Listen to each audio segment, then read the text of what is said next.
Λοιπόν, όπως καταλαβαίνετε, τι άλλο, δάνεια, κόκκινα δάνεια, ο μαύρος εχθρός, ο μαύρος θάνατος, οι τράπεζες. Έχω κάνει πάρα πολλές εκπομπές και έχω μιλήσει πολύ άσχημα. Το ομολογώ. Αμετανόητος, διότι ξέρω ποιες είναι οι τράπεζες. Όχι απλώς θέλουν να μας τροφήξουν το αίμα, το μεδούλι, πώς να μας αφανίσουν από προσώπου γης. Και αυτό το κάνουν έντεχνα με τις ευλογίες πολλών ημετέρων με ήττα, φίλων, συμμάχων και όχι μόνο. Από την Κεντρική Τράπεζα της Ευρώπης έως τα δικά μας. Δεν είναι της παρούσης. Κάποια στιγμή έχω υποσχεθεί πως θα κάνω μια εκπομπή και εκεί θα βγάλω τα ισοψυχά μου. Γιατί αυτή η συμπεριφορά των τραπεζών είναι αδικαιολόγητη εις βάρος της ελληνικής οικογένειας. Ξεκινήσαμε από σχέδια, νόμος Κατσέλη, Ηρακλής, Πανδώρα, ιστορίες και τι δεν έχουμε δει σε αυτή τη φάση της συνύπαρξης με τα δάνεια που μας υποχρέωσαν οι τράπεζες, φίλες και φίλοι, να τα αγοράσουμε, να τα δεχθούμε. Δάνεια γάμου, δάνεια τουρισμού, δάνεια διακοπών, χιλιάδες δάνεια. Ο κάθε καψερός δύσμηρος Έλληνας είχε την ανάγκη του και αφού του λέγανε έλα πάρε δάνειο και μην ανησυχείς, πήγαινε και το έπαιρνε. Ο κ. Καρακώστας, λοιπόν, φίλες και φίλοι, όπως βλέπετε, είναι ειδικός, είναι ένας καλός φίλος, συνεργάτης, συμπαρουσιαστής στα θέματα αυτά, ελληνική οικογένεια, κοινωνία και οικονομία. Κάθε πρώτο δεκαήμερο του μηνός, ελπίζω και εύχομαι να είμαστε εδώ δυνατοί για να λέμε την μπάσα αλήθεια, όπως έλεγε η συγχωρεμένη γιαγιά μου από την Ήπειρο. Συνεχίζουμε. Οικονομία και κοινωνία, φίλες και φίλοι. Συνεχίζουμε με τον καλό μας φίλο και ειδικό, τον κύριο Χρήστο Καρακώστα, δικηγόρος, νομικός, ορμόμενος από το Βόλο. Θα πω δύο λογάκια, γιατί με τον Χρήστο έχουμε κάνει δεκάδες εκπομπές πάνω στο θέμα των κόκκινων δανείων, των τραπεζών και σε κάθε, να το πω, φάση νέων δεδομένων. Πάντα. Θα μου πείτε γιατί μια εκπομπή πολιτισμού, μα η οικονομία, η οικογένεια, η επιβίωσή της δεν είναι θέμα πολιτιστικής κληρονομιάς? Εάν δεν επιβιώσει μια οικογένεια που χρωστάει, πώς θα συνεχίσει η ζωή? Πώς τα παιδιά μας θα πάνε σχολείο, πώς τα παιδιά μας θα μπορέσουν αύριο μεθαύριο να αναπνεύσουν όταν η οικογένεια δυσκολεύεται? Δεν ξέρω αν διαφωνήσεις. Εγώ θα έλεγα, φίλε Ντάμπρο, το εξής: πώς να υπάρξει πολιτισμός στις συνθήκες εξαθλίωσης. Όταν είσαι άφραγκος και εξαθλιωμένος. Δεν υπάρχει πολιτισμός. Όταν δεν υπάρχει πολιτισμός και το επίπεδο του πολιτισμού δείχνει και το βιωτικό επίπεδο του κάθε λαού. Ναι, είναι αλήθεια πως η χώρα μας τελευταία βίωσε πολλά δεινά. Έχουμε λοιπόν μια σειρά ετών που είμαστε κάτω από τα μνημόνια, πάνω που πήγαμε να βγούμε, έτσι οικονομικός. Είναι μια ταφόπλακα, Χρήστο. Μας πάει πάλι πίσω. Πάμε 3 χρόνια που κάνουμε αυτές τις εκπομπές, έτσι, μέσα από το διάβλο της τηλεόρασης Κεντρικής Ελλάδος. Και βεβαίως τώρα που ανοίξαμε τα φτερά μας και στη Δυτική και στα Εκτάνησα, θέλω να πιστεύω πως ο κόσμος θα αφυπνιστεί ακόμα περισσότερο. Συνεχίζουμε την κουβεντούρα μας, φίλες και φίλοι, πάνω στο κομμάτι αυτό των πληστηριασμών. Και βεβαίως όταν κάποιος είναι αποδέκτης μιας διαταγής πληρωμής και λοιπόν...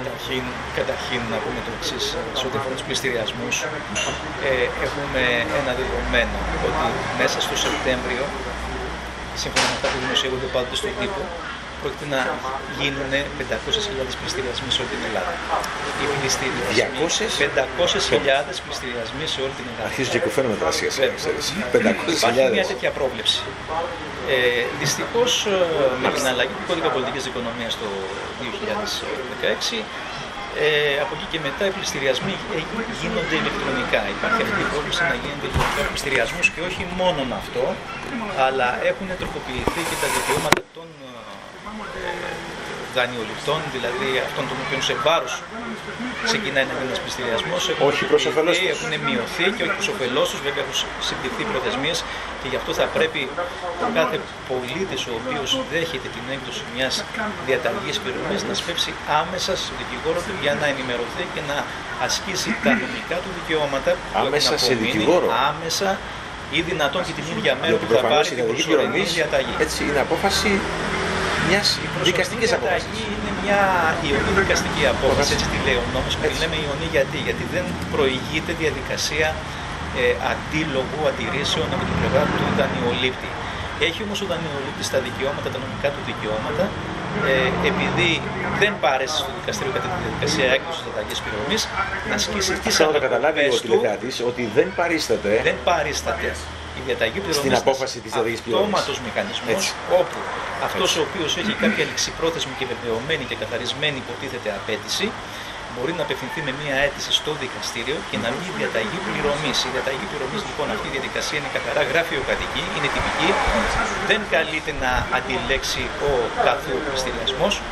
Δέχεται με δικαστικό επιμελητή του κοινοποιεί τη διαταγή πληρωμής στο σπίτι του και εκεί πέρα πρέπει να σπεύσει ή δυνατόν και την ίδια μέρα να ενημερωθεί από τον δικηγόρο του για τα δικαιώματά του, γιατί οι προθεσμίες είναι πάρα πολύ μικρές, είναι 15 εργάσιμες ημέρες η άσκηση της ανακοπής και πρέπει λοιπόν να σπεύσει για να ασκήσει τα νομικά του δικαιώματα ώστε να μπλοκάρει τον πληστηριασμό, γιατί το επόμενο που θα ακολουθήσει είναι η κατασχετήρια έκθεση και μετά την κατασχετήρια έκθεση ακολουθεί ο πληστηριασμός. Τώρα, μέχρι να φτάσουμε στον πληστηριασμό, υπάρχουν ένα σωρό διαδικασίες οι οποίες μπορούν να ασκηθούν από τον δανειολήπτη.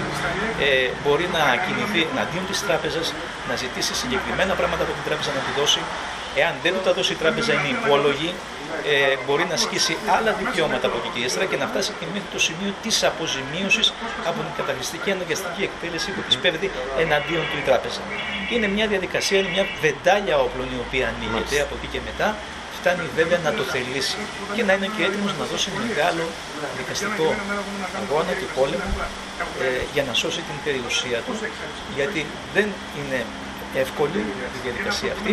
Από την άλλη όμως και κερδίζεται και πολλές αποφάσεις έχουν χάσει οι τράπεζες και πολλές διαταγές πληρωμής έχουν ακυρωθεί και πολλοί δανειολήπτες εξακολουθούν να έχουν σήμερα τα σπίτια τους που δεν θα τα είχαν εάν δεν είχαν κάνει τις αναλογικές κινήσεις. Αξίζει να τονίσουμε πως το να είσαι αποδέκτης μιας απόφασης και να την κρατάς στα χέρια δεν έχει νόημα. Πρέπει να κινηθείς οπωσδήποτε και να ενημερωθείς από τον δικηγόρο σου τι πρέπει να κάνεις. Το χειρότερο πράγμα που μπορεί να πάθει κάποιος από τον νόμο είναι να χάσει προθεσμίες. Όταν χάσεις προθεσμίες, όταν ο νόμος σου λέει ότι έχεις μια προθεσμία τόσων ημερών να ασκήσεις με ένα ένδικο μέσο, αν περάσει μία ώρα από τη λήξη της, ένα λεπτό από τη λήξη της προθεσμίας, χάθηκε το δικαίωμα. Δεν μπορείς να κάνεις άλλα πράγματα, το συγκεκριμένο δικαίωμα το έχεις χάσει. Θα μου πεις, δεν έχουν εναλλακτικές. Μπορεί να έχεις εναλλακτικές, αλλά αποδυναμώνει τη θέση σου. Μπορεί και να μην έχεις εναλλακτικές. Και πραγματικά να πάει άπατη η διαδικασία όλη. Θέλω να πω το εξής, ότι μην νομίζει ο κόσμος ότι και οι δικηγόροι είμαστε θεοί. Απλά έχουμε τα μέσα να μπλοκάρουμε τους πληστηριασμούς υπό τον όρο ότι θα κινηθούν οι διαδικασίες το συντομότερο δυνατό. Και θα έλεγα μάλιστα για όσους έχουν δάνεια τα οποία δεν τα εξυπηρετούν και δεν έχει βγει ακόμη η διαταγή πληρωμής, να σπεύσουν να κινηθούν τώρα κατά της τράπεζας πριν βγει η διαταγή πληρωμής, γιατί έχουν ακόμη περισσότερα νομικά πλεονεκτήματα εάν κινηθούν πρώτα αυτοί και δεν περιμένουν να τους κυνηγήσει η τράπεζα.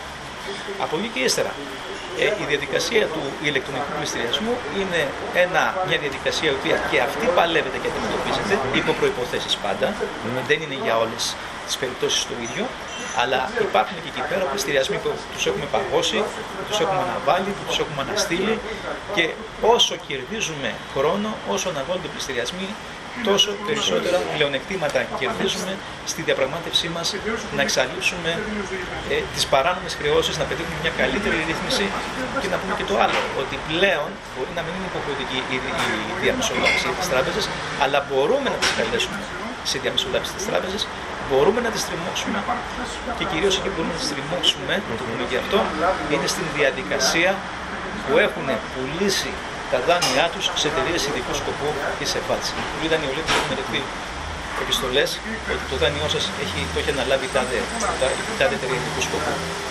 Και είναι γραμμένο στον τόμο τάδε, μαθημό τάδε, στον Νηφιλακείο Αθηνών. Λοιπόν, αυτό ο κόσμος το διαβάζει, δεν το καταλαβαίνει. Είναι ένα σπουδαίο εργαλείο το οποίο μπορεί να το αξιοποιήσει ο δανειολήπτης προς όφελός του. Νομικά πάντα. Και μέσα στα πλαίσια του νόμου. Και να κερδίσει. Απόλυτα σαφής, Χριστό μου. Απόλυτα σαφής και πιστεύω πως όσοι νιώθουν την ανάγκη να κινηθούν θα πρέπει να το κάνουν σύντομα. Θέλω να σταθούμε λιγάκι σε κάτι το οποίο βιώσαμε από τον Απρίλιο και μετά. Περάσαμε ένα δύσκολο καλοκαίρι. Ένα διαφορετικό καλοκαίρι. Δεν ξέρω αν άξιζε τον κόπο ή όχι. Θα το κρίνει η ιστορία. Αυτό που θέλω να πω είναι πως το lockdown είχαμε μια μεγάλη αύξηση γύρω στο 17 με 20% της ανεργίας, ξεκινώντας από το Μάιο. Ναι. Οικονομικά θέλω έτσι να μας το αναλύσεις λιγάκι και... Νομίζω ότι οι συνέπειες, όχι το lockdown μοναχά. Και να σκεφτούμε και αυτό.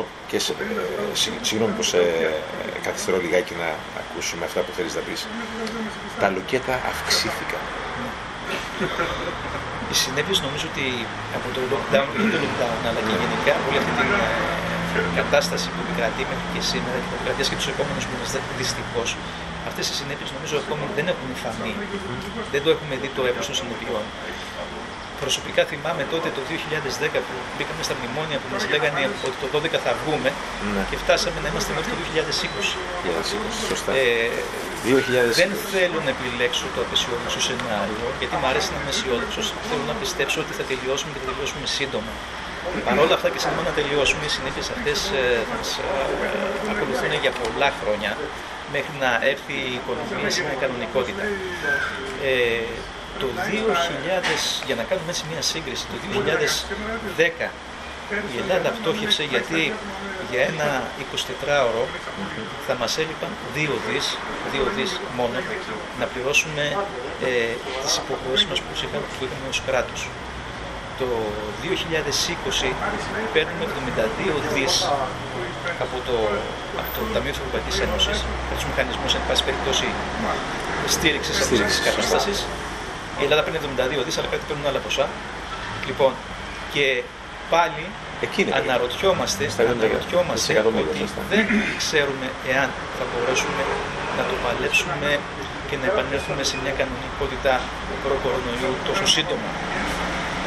Που σημαίνει τι, ότι οι συνθήκες δεν είναι ίδιες, είναι πολύ διαφορετικές. Σαφέστατα η ανεργία θα μεγαλώσει, ήδη βλέπουμε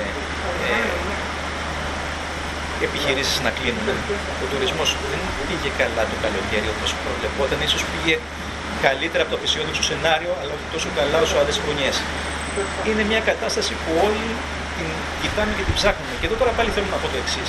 Με αυτή την κατάσταση και περιμένοντας αυτά που περιμένεις, δεν πας να κάνεις τέτοιες ρυθμίσεις στα κόκκινα δάνεια. Πώς θα πληρωθούν τα κόκκινα δάνεια με αυτές τις συνθήκες και σε αυτές τις καταστάσεις? Πώς θα πληρωθούν αυτές οι ρυθμίσεις όταν ο άλλος κάνει την επιχείρησή του και παράλληλα έχει μπει και στη γέφυρα, για παράδειγμα? Και αύριο μεθαύριο θα έχουμε και τον νεοπτωχευτικό κώδικα. Γι' αυτό δεν μιλήσαμε. Πρέπει να πούμε κανένα πιο παράδειγμα γι' αυτό. Έτσι. Λοιπόν, αυτή λοιπόν η οικονομική κατάσταση, μόνο για μένα κατά την άποψή μου, μόνο με μια συσάχθεια θα μπορούσε να αντιμετωπιστεί. Με μια συσάχθεια βέβαια, όχι του τύπου, όχι χαρίζω δάνεια. Είναι μεγάλη κουβέντα. Ναι, όχι του τύπου ξέρεις χαρίζω τα δάνεια, αλλά δουλεύω τα δάνεια υπό τον όρο να παράγεις τι? Έλα κάνε μου λοιπόν ως επιχειρηματίας, θα μπορούσε να υπάρξει ένα τέτοιο πλάνο. Έλα κάνε μου σαν επιχειρηματία σε μένα μία πρόταση ότι εγώ μπορώ να παράγω σαν Έλληνα στην Ελλάδα αυτό. Έτσι. Κούρεψε μου ένα μέρος της οφειλής μου, βοήθησε με να πληρώσω το υπόλοιπο, να μπορέσω να λειτουργήσω, να πάω μπροστά την επιχείρησή μου και να σου δώσω χρήμα. Θα συμπληρώσω κάτι σε αυτό που λέμε τώρα, συζητάμε, Χρήστο μου. Εγώ πιστεύω πως χρήζει μια άμεση στήριξη των εργαζομένων στους κλάδους εστίασης, τουρισμού και πολιτισμού ιδιαίτερα. Πρέπει να στηριχθεί όλος ο ιστός για να δημιουργηθούν θέσεις εργασίας. Συμφωνώ απόλυτα, αλλά είναι αυτοί που πλήγησαν περισσότερο. Ο τουρισμός φέτος. Είδες, σώνει και καλά τώρα, να επιστρέψουν άμεσα, επειγόντως, οι Άγγλοι τουρίστες, οι Βρετανοί τουρίστες στην πατρίδα τους. Εμένα αυτό ως κλασικό Έλληνα με βάζει λίγο σε ένα πονηρό τρυπάκι. Τι είναι αυτό που ξέρουν οι Άγγλοι και δεν γνωρίζουμε εμείς? Γιατί να επιστρέψουν σύντομα, αντί να επιστρέψουν στις 15 Σεπτεμβρίου, να επιστρέψουν στις 10 Σεπτεμβρίου. Ναι, κοίταξε τώρα, Λάμπρο, δεν μπορούμε να κάνουμε προβλέψεις γιατί Ξεφεύγουμε λιγάκι. δεν ξέρουμε τι ακριβώς μπορεί να σημαίνουν αυτά τα πράγματα. Θα τα δούμε βέβαια. Ότι ο ψαλμός Αλληλούια είναι πολύ σύντομο τώρα. Ο Σεπτέμβρης προχωράει, τα σχολεία ανοίγουν. Η οικονομική ζωή, η χειμερινή οικονομική ζωή με τις απαιτήσεις της χειμερινής ξεκινάει σε λίγο καιρό. Και θα είναι πιο δύσκολες. Σαφώς, Αυτό φαίνεται. Αλλά εγώ επιμένω ότι θα έπρεπε και μάλιστα, όπως το είπα, μια άμεση, μια επίγουσα στήριξη των εργαζομένων στους κλάδους εστίασης, πολιτισμού και τουρισμού. Χρειάζονται τολμηρά μέτρα. Ναι. Τα οποία οι κυβερνήσεις, τουλάχιστον η Ευρωπαϊκή Ένωση, πρέπει να τα πάρουν. Πήραν αρκετά τολμηρά μέτρα, δεν μπορούμε να τα παραδέψουμε, όπως είναι και οι οικονομικές ενισχύσεις οι οποίες δόθηκαν, αλλά δεν επαρκούν. Θα πρέπει να πάρθουν τολμηρά μέτρα πολύ περισσότερα. Γιατί αν δεν πάρθουν, θα πάμε σε μια ανέχεια, σε μια κοινωνική εξαθλίωση.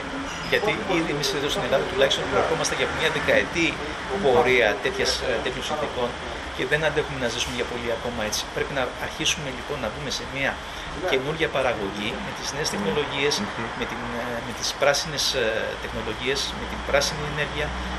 Και αυτά όμως δεν πρέπει να περιοριστούν στις μεγάλες επιχειρήσεις. Πρέπει να κληθούν και να συμμετάσχουν και οι μικρομεσαίοι στο μέτρο του δυνατού. Πρέπει να υπάρξει εξειδίκευση, πρέπει να υπάρξει άλλη κατεύθυνση, αλλά πρωτίστως πρέπει να δοθεί η οικονομική ανάσα στην κοινωνία που για μένα δεν δίνεται για την ώρα.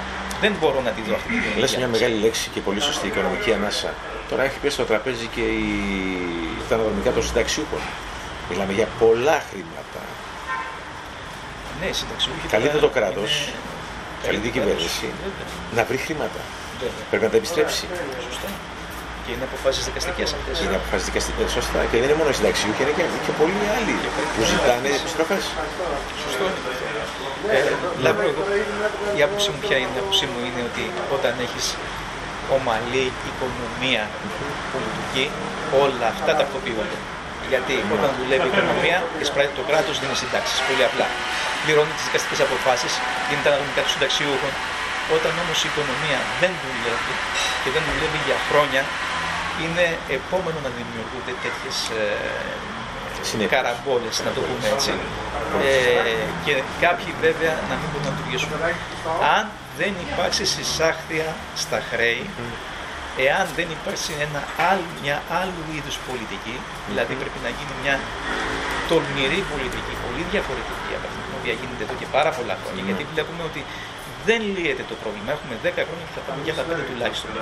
Δεν λύεται το πρόβλημα. Δεν μπορεί μια γενιά να συνεχίζει τα δάνεια της προηγούμενης γενιάς και να δημιουργεί νέους δανειολήπτες οι οποίοι με τη σειρά τους είναι χρεωμένοι. Κάποια στιγμή οι κοινωνίες πρέπει να έρθουν σε ένα σημείο δημιουργίας, να δημιουργήσουν πλούτο και πρέπει να εξασφαλιστούν οι συνθήκες εκείνες για να δημιουργηθεί αυτός ο πλούτος και να υπάρξει κοινωνική ευμάρεια. Αν δεν θέλουμε να έχουμε κοινωνική ευμάρεια και αν δεν θέλουμε να δημιουργήσουμε πλούτο, ας το πούμε. Φοβάμαι ότι οι τραπεζίτες, οι παγκόσμιοι τραπεζίτες και το διεθνές τραπεζοπιστωτικό σύστημα δεν είναι κατευθυνόμενο για την ώρα προς την κατεύθυνση αυτή. Και θα δώσω ένα απλό παράδειγμα που δεν βλέπω, παρακολουθώ τώρα τη συζήτηση και τη διαβούλευση για τον νέο πτωχευτικό νόμο, τον οποίο θα ψηφιστεί και θα λειτουργήσει από 1η Πρώτου, και βλέπω τις αντιρρήσεις που έχουν οι τραπεζίτες στις διάφορες προτάσεις της ελληνικής κυβέρνησης. Και οι αντιρρήσεις που έχουν δεν είναι προς την κατεύθυνση της δημιουργίας ευμάρειας, είναι στην κατεύθυνση του πώς θα πάρουμε εμείς οι τραπεζίτες περισσότερα από όσα δικαιούμαστε. Λοιπόν, με αυτήν την οτροπία να είναι κυρίαρχη και στον κοινωνικό ιστό, δεν θα υπάρξει οικονομική ευμάρεια. Ας το πάρουμε από μας. Πρέπει να πάμε κόντρα κάποια στιγμή στη συζήτηση με τους τραπεζίτες. Αν δεν μπορεί να το κάνει το κράτος, αν δεν μπορεί να το κάνουν οι κυβερνήσεις, γιατί υπάρχουν και κάποιες δεσμεύσεις, ας πούμε, σε άλλα επίπεδα οικονομικά, έτσι. Και όπως έχουν δημιουργηθεί τα πράγματα μετά, με τους φορείς εκείνους τους οποίους δημιουργήσαμε στα μνημόνια, όπως είναι το Τουρκουσού, όπως είναι και κάποιοι άλλοι, να μην πω τώρα, ίσως οι κυβερνήσεις να μην έχουν πολλά περιθώρια να συζητήσουν. Έχει όμως ο κόσμος, έχει ο λαός, ο κόσμος πρέπει να ενημερωθεί και πρέπει να απαιτήσει και την αντιπολίτευση και τα κόμματα της αντιπολίτευσης να μην συζητάνε στη Βουλή μόνο για τις μάσκες και το πώς ανοίγουν στα σχολεία, αλλά να συζητήσουν για την οικονομική κατάσταση του Έλληνα πολίτη, του μικρομεσαίου, του συνταξιού και όλα αυτά τα πράγματα και να του μάθουν, να του διδάξουν να απαιτεί αυτά τα οποία δικαιούται. Και αυτό που απαιτεί και δικαιούται η ελληνική κοινωνία είναι συνθήκες οικονομικής δημιουργίας. Να βρεθεί ελεύθερη η κοινωνία να δημιουργήσει, όχι να είναι μονίμως με τον βρόχο των κόκκινων δανείων στο ρεύμα. Πρέπει να τελειώσει αυτό το θέμα. Όμως, με πόση είναι η υφαλιότητα να μπορέσει αυτή η κυβέρνηση, το κράτος, έτσι, να σταθεί δίπλα στον πολίτη τη στιγμή που τόσα θέματα άλλα εξωτερικής πολιτικής, διεθνών σχέσεων υπάρχουν και διαφαίνονται στον ορίζοντα, όταν έχεις μία άγκυρα να επιμένει σε μια στρατηγική ένταση, όταν πρέπει να αυξήσουμε, να εξοπλίσουμε τη χώρα μας όσον αφορά το αμυντικό σύστημα και τόσα άλλα. Το λέω και ως παλιός αεροπόρος στρατιωτικός. Λοιπόν, νομίζω ότι περνάμε μια δύσκολη φάση, Χριστό. Αν θέλεις έτσι να μας δώσεις ένα μικρό σχόλιο. Με αυτή την τοποθέτηση με πας πολλά χρόνια πίσω. Με πας στην εποχή που τότε η Ελλάδα είχε την ναυπηγεία Σκαραμαγκά. Η Ελλάδα είχε βιομηχανία. Η Ελλάδα έπαιζε αυτοκίνητα. Εκεί το πάω, γιατί πόσοι Έλληνες πόσο παραγωγικοί ήμασταν κάποτε και πόσο επέτες γίναμε σήμερα. Πόσοι Έλληνες γνωρίζουν ότι το πρώτο ηλεκτροκίνητο αυτοκίνητο κατασκευάστηκε στην Ελλάδα, νομίζω το δεκαετία του 60. Στον Βόλο ή κάνω λάθος? Δεν είμαι σίγουρος. Δεν είμαι σίγουρος αν στον Βόλο, δεν το ξέρω αυτό. Αλλά το πρώτο ηλεκτροκίνητο αυτοκίνητο κατασκευάστηκε στην Ελλάδα τη δεκαετία του 60. Και φτάνουμε σήμερα να μην έχουμε βιομηχανία, να μην έχουμε τίποτα απολύτως. Για αυτές τις επιλογές που έγιναν, τις πολιτικές επιλογές και τις πολιτικές ευθύνες, εντάξει, τις έχουν προηγούμενες κυβερνήσεις. Κάποια στιγμή ο Έλληνας πρέπει να μάθει να πετύχει. Γιατί ο Έλληνας δημιουργεί, είναι ικανότατος όσο λίγοι λαοί παγκοσμίως. Και είναι κρίμα να βάζει το κεφάλι κάτω και να δέχεται αυτή την κατάσταση. Δεν είχαμε εθνική πολιτική και να το πάω λίγο πιο πέρα. Δεν είχαμε εθνική συνείδηση. Είχαμε μείνει στο 7/10, είχαμε μείνει σε άλλους ορίζοντες, γιατί πάντα ήμασταν υποτελείς. Γεωπολιτικά, θα το πω με όλη την ευθύνη του λόγου, δυστυχώς ανήκουμε στην Δύση, όπως έλεγε και ο αείμνηστος, και οικονομικά είμαστε στους βαβαρούς.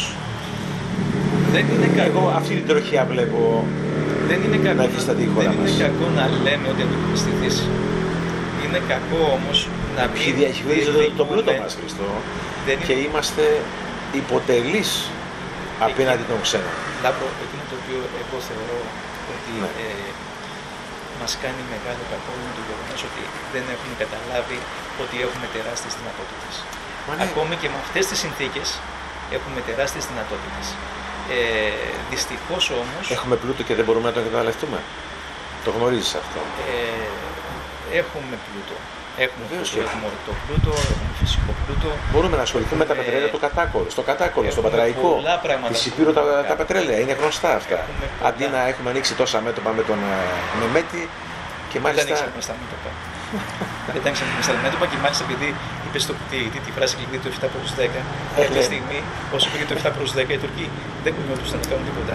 Αλλά έχει και εδώ μια δεκαετία και βάλει που το 7/10 πάει περίπατο υπέρ της Τουρκίας. Έχει πάει περίπατο. Υπέρ της Τουρκίας, βέβαια. Σήμερα εκείνο το οποίο βλέπουμε είναι να δημιουργούνται άλλοι συσχετισμοί στην γειτονιά μας.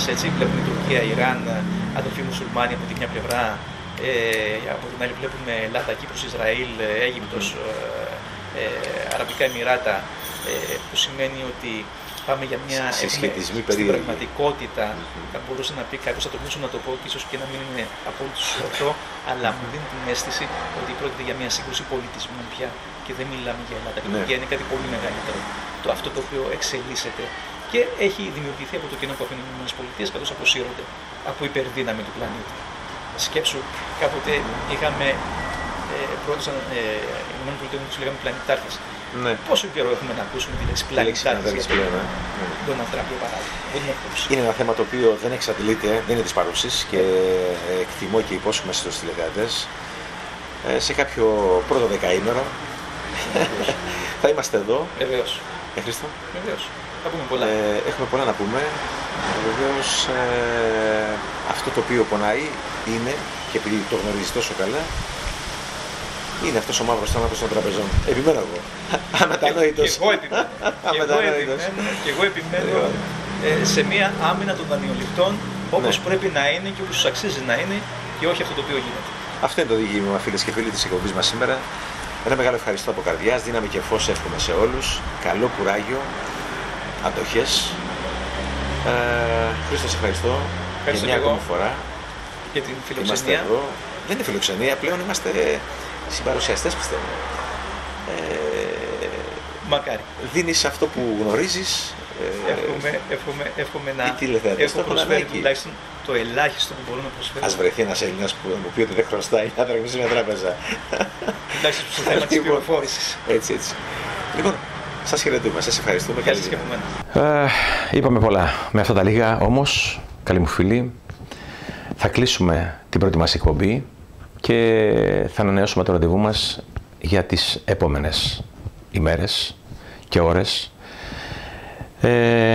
Το καλοκαίρι που πέρασε ήταν ένα γεμάτο καλοκαίρι, ένα όμορφο καλοκαίρι, ελληνικό καλοκαίρι, ανθισμένο, με αρώματα ελληνικής γης, ελληνικής ψυχής. Γυρίσαμε όλη τη Δυτική Ελλάδα. Εκεί μπορέσαμε να βρεθούμε Πρέβεζα, Λευκάδα, Αμβρακικός, γυρίσματα, απίστευτα, Κέρκυρα, η όμορφη πριγκίπισσα. Γνωρίσαμε πολλά, μα πάνω απ' όλα κάναμε καλούς φίλους. Λοιπόν, την αγάπη μου, βεβαίως στην όμορφη Κέρκυρα, στην όμορφη Πρέβεζα, στην Άρτα, στα Γιάννενα, Λευκάδα, σε όλη τη Δυτική Ελλάδα και έχουμε πολύ όμορφα θέματα τα οποία θα ακολουθήσουν. Σας ευχαριστώ, να είστε όλοι καλά, καλό σας βράδυ. Γεια σας.